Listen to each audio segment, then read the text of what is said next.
Okay, maayong adlaw sa tanan. So, ania na pud karon. Welcome di sa tuang channel, Yutang Tabunon PH. Ania na pud karon para sa atong bagong reaction video ay tungod sa mga nitubo karon sa atong nasod. Labi na sa may kalibutan sa politika.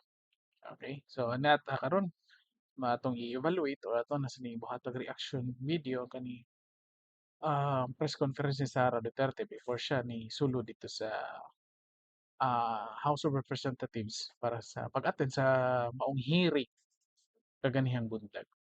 Okay? So, before ta masugod, para sa mga karon lang nag-abot, para sa mga bagong viewers sa itong channel, palihog pag-like, pag-share, at pag-subscribe sa itong channel para mahibawat sa tanan or madunggan sa tanan ang atong mga opinions. Okay, so atong sugdan, atong gi-speed up lang ni para mapadali ra niya. Buhatag itingo ba nga to nato ang ato ang reaction. This is in response to the statement made by the National Security Advisor speaking for the National Security Council dated 24 November 2024. National security pertains to the protection of our sovereignty, safety of the Filipino population, and the preservation of our democratic institutions. The function of the National Security Council is confined to the formulation of policies and in furtherance of such pursuits, including crafting recommendations to the President. Therefore, I would like to see a copy of the notice of meeting with proof of service, the list of attendees, the photos of the meeting, and the notarized minutes of the meeting where the council, whether this present council or the past councils, resolved to consider the remarks by a vice president against a president maliciously taken out of logical context as a national security concern. In addition, please include in the agenda for the next meeting my request to present to the council the threats to my person, the OBP institution, and its personnel. As a member of the National Security Council, based on EO 115 December 24, 1986, I do not recall receiving a single notice of meeting since 30 June 2022. Therefore, I request the NSA to please send to me the notarized minutes of all meetings conducted by the Council from 30 June 2022, if at all there is any. I want to review what the Council has accomplished so far in terms of policies and recommendations for national security. Gusto malaman ng taong bayan kung ano ang ginagawa ng National Security Council at ano ang nagawa ng National Security Council. Moreover, please submit within 24 hours an explanation in writing with legal basis bakit hindi na member ang Vice President sa National Security Council or bakit hindi ako nakakatanggap ng invitation ng meeting, whichever is applicable. And finally, I urge all the National Security Council members and the Filipino people to demand transparency and accountability from the personnel of the National Security Council. Okay? So, ato ang nadungog sa press conference, letter ni Vice President Sara Duterte may kalibutan sa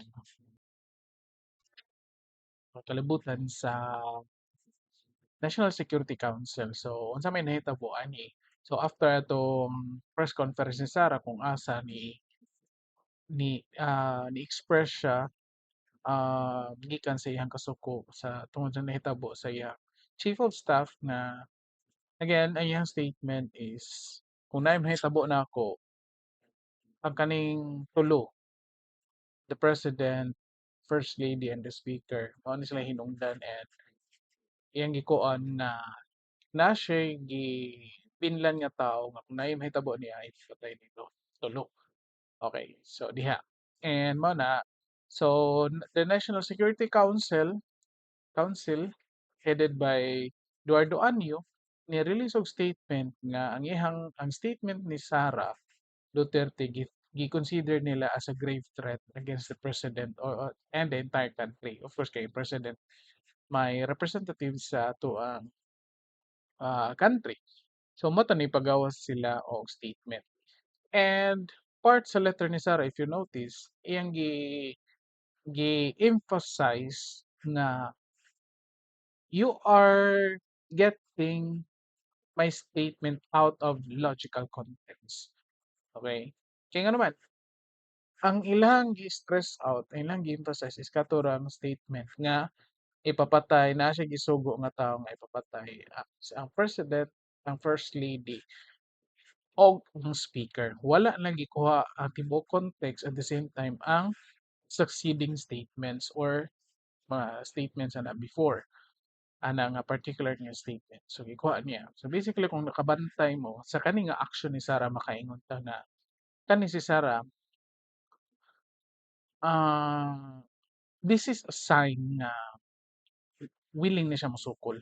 Kung kabantay mo kung niabot og tuig nga gahilom lang siya, trabaho lang siya, sige magtira dira, bahala dira.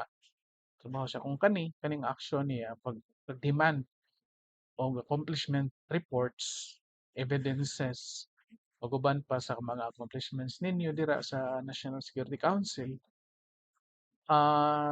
it's a sign nga mosukol na siya. Okay? And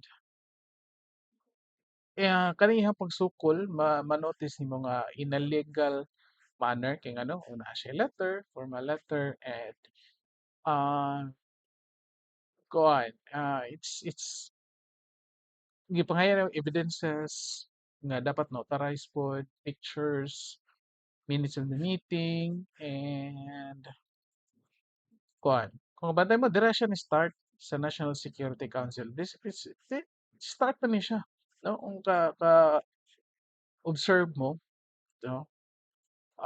It could be, diri siya ni-start, kaya naman, naa siya'y access. It's because the Vice President is also a member of the National Security Council. Okay? So, ni-take advantage siya na nga, ani, mao ni siya, iyang start. And since inyo akong gisugdan, kani, suklan mo, kani, legal ni nga kuha or in accordance sa tuang law ni. Okay? So ang punto na nalipay ba tayo or wala? Actually, personally, ako ang personal take ani is that of course wa ta malipay kay kinsa man gud mga tawhana malipay nga makagubot ang ato ang leader sa nasa. Pero ah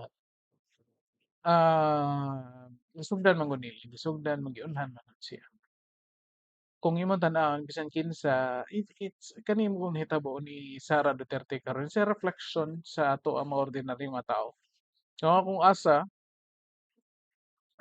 nagtrabaho ka, ordinary ka nga tao, ordinary ka nga empleyado, nagtrabaho ka, nagkamot ka para sa iyong pamilya, and yet na ay mga tao or ibang tao sa imong palibot nagdaot nimo, nagsigig saway, nagsigig buhat-buhat og storya, kabuhat-buhat og sala nimo nga wa nimo buhata, nga kung asa gatuo ka nga wa nimo gibuhat nga sala niya ilang gipasangil sa imo. Of course, kita mismo mosukol. Kani gali si Sarah, naaptan pag 1 year before siya nisukol daw na siya mga tikdol-tikdol na mga statements during sa mga press conference niya, pero at least makita na 'to kani wa pa gyud siya mosukol. At kani this is a sign na mosukol na gyud siya. Okay? Okay na ako'y points nga i-present like unsa to nahitabo 'tong statement ni Sarah. Na ako'y mga observations. Kani ako lang ning opinion. Okay? So ang concern ako regarding sa katong statement ni Sarah nga mao na gi-consider karon sa National Security Council is that um probably tungod to siyang kasuko and because of that naa iyahang gipakita ang iyahang or naa siya nakapakita na hinuon siya og weak side niya or kahuya nga part sa iya. Which is dako kay chance and in fact gisugdan na gisugdan gyud nila karon nga mao ilang i-capitalize. Which is mao nilang gibuhat kung kabantay mo karon nga adlaw November 25 kabantay mo either buntag or hapon na si BBF si Marcos nipagawa siya og statement capitalizing that statement nga threat kuno against iyang security and security sa tibok nasod. Okay? So diha siya capitalize. And then after a few minutes or let's say basta time difference gamay ra gyud kay. Martin Romualdez also released a statement.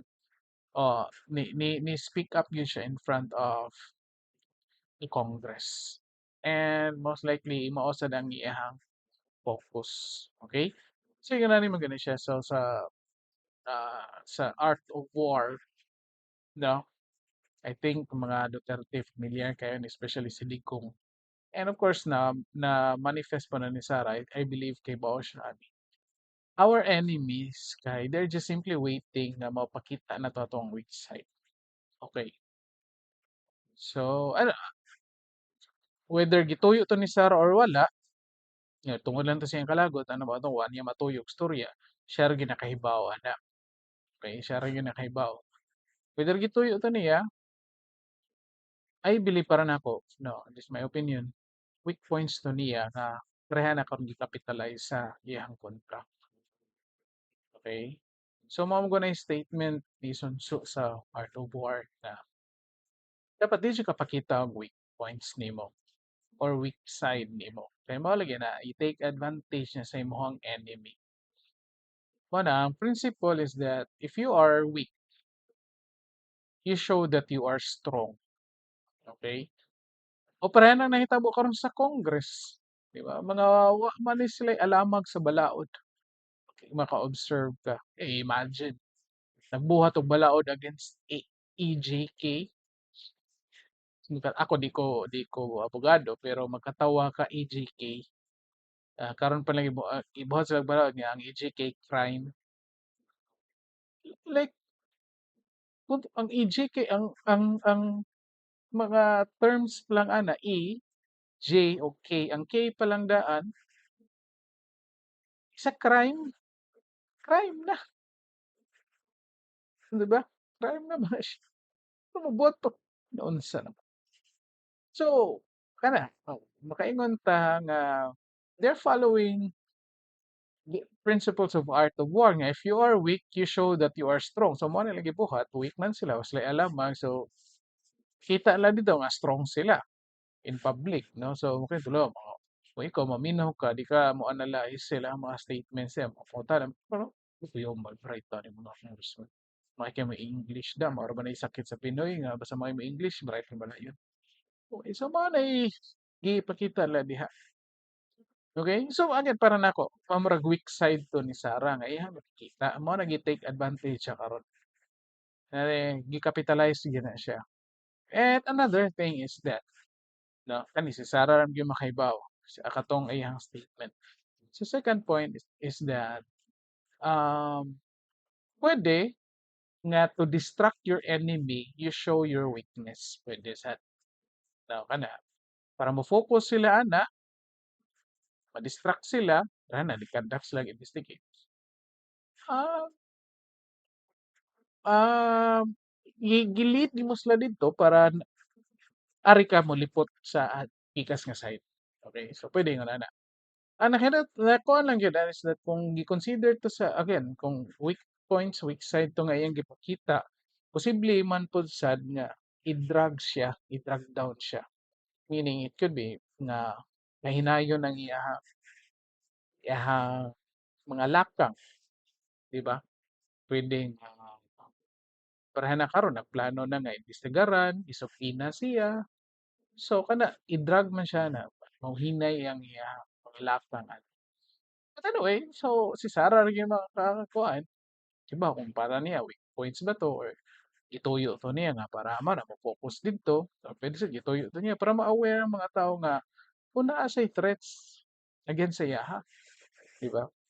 Okay? So, diri lang sa takutob sa kanisa sa atong sa reaction video. Like, again, sa ang gingon nga para nako kani this is a start nga kani si Sara Duterte willing na siya mosukol and is planning to do something legally. Okay?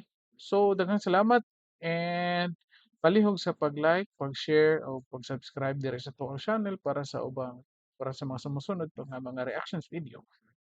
Daghang salamat ug maayong adlaw sa tanan. Mao kani ang Yutang Tabunan PH.